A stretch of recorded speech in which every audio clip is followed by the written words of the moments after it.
In the latest M&A updates, the anticipation for UFC 300 is building with potential matchups stirring excitement. Daniel Cormier advocates for a thrilling Conor McGregor versus Nate Diaz trilogy, believing it would be a major draw for fans. Meanwhile, British M&A receives the spotlight as Michael Venom Page gears up for his UFC debut at UFC 299, showcasing the evolution and rising success of UK fighters. On a different note, former UFC light heavyweight champion Jamahal Hill navigates a legal battle, while Henry Cejudo teases a potential second retirement after his UFC 298 bout against Merab Dvalishvili. We will try to cover everything individually, so we urge you to bear with us as we move forward with this video. So, without further ado, let's get straight into this.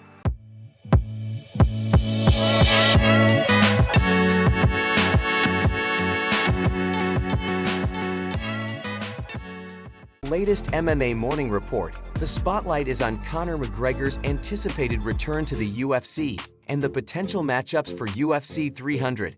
At 35, McGregor, the sport's biggest star, is making waves with his Hollywood debut in Roadhouse, leaving fans questioning if he will ever step back into the octagon.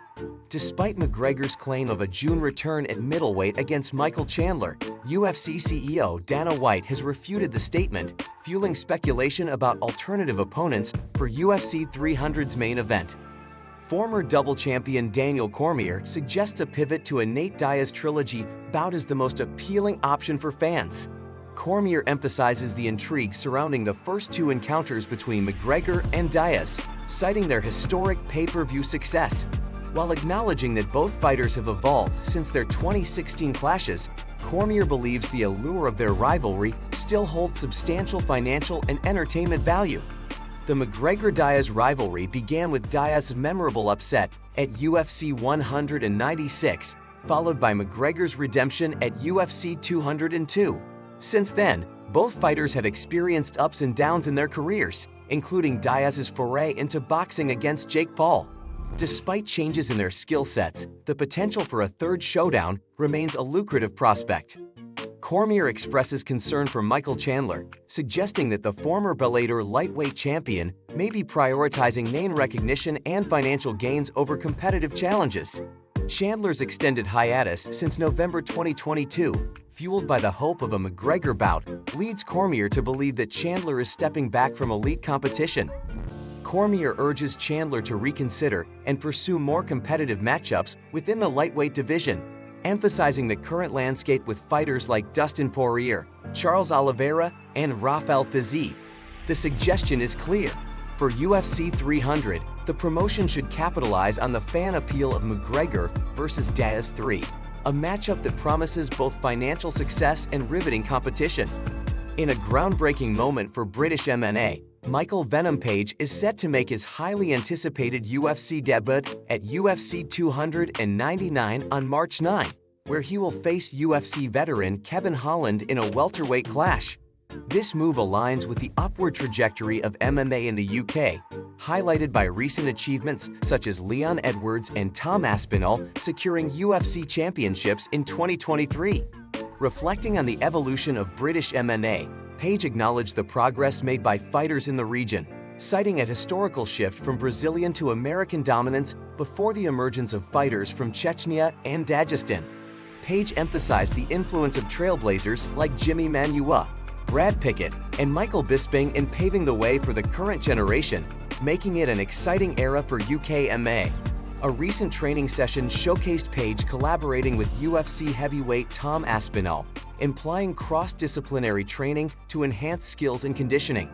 Referring to Aspinall as the big dog demonstrates respect for his UFC prowess, underlining Page's commitment to continuous improvement and pushing his limits. The collaboration with Aspinall in training sessions is more than just a display of camaraderie. It plays a crucial role in Page's preparation for his UFC debut against Holland. Aspinall's mentorship offers valuable insights into the intricacies of UFC competition, from strategic considerations to managing the mental aspects of high-stakes bouts. In a recent development, former UFC light heavyweight champion Jamahal Hill finds himself entangled in a legal battle over a domestic violence incident involving his brother last November. According to reports from TMZ Sports, Hill's legal team is currently considering a plea deal offered by prosecutors earlier this month. The proposed plea deal presents Hill with the option to plead guilty to a lesser domestic violence charge, with the trade-off being the removal of the more severe aggravated domestic violence charge. The allegations stem from an incident at Hill's residence in Kent, Michigan, where he is accused of assaulting his brother, James Hill Jr., during a heated argument. The altercation resulted in James Hill Jr. losing a front tooth after being allegedly sucker-punched by Jamahal. Hill, who secured the UFC light heavyweight title by defeating Glover Teixeira at UFC 283, vacated the belt due to an Achilles injury just months later. Despite the legal proceedings, Hill is anticipated to make a return to the octagon later this year, potentially earning an immediate title shot. UFC light heavyweight champion Alex Pereira could be Hill's opponent for his first title defense. As of the latest information, Hill has yet to make a decision regarding the plea deal, and a scheduled hearing in March looms on the horizon. If he opts for the plea deal and pleads guilty to the lesser charge, Hill could face up to 93 days in jail and slash or a fine of $500 for misdemeanor domestic violence. However, if Hill rejects the plea deal and is subsequently found guilty of aggravated domestic violence, classified as a felony in Michigan, he could potentially face a more severe consequence, a 5-year prison sentence. The video will keep viewers informed about the latest developments in Jamahal Hill's legal situation and the potential impact on his future in the UFC, including the looming title shot against Alex Pereira. In a potential career-defining moment, Olympic champion and former two-division UFC title holder Henry Cejudo hints at a second retirement if he doesn't secure victory in his upcoming bout at UFC 298. Set to face top bantamweight contender Merab Dvalishvili on February 17, Cejudo is gearing up for his second appearance since returning from retirement in 2023. Cejudo's last fight ended in a split decision loss to Aljamain Sterling, and he acknowledges that another setback could lead to some tough decisions. In a recent statement on the HGR experiment, Cejudo stated, "This is for the one contender spot. I think after losing to Aljamain, I think if I was going to go maybe down the ladder, I would probably be done with fighting again. It's all or nothing, man." Cejudo describes his motivation as vengeance and acknowledges that financial compensation plays a role in his return to the sport. UFC 298, set at the Honda Center in Anaheim, California, promises high stakes and intense competition, with featherweight champion Alexander Volkanovski defending his title against the undefeated Ilia Topuria in the main event. Fans can expect an intriguing showdown and potential crossroads in Cejudo's illustrious career.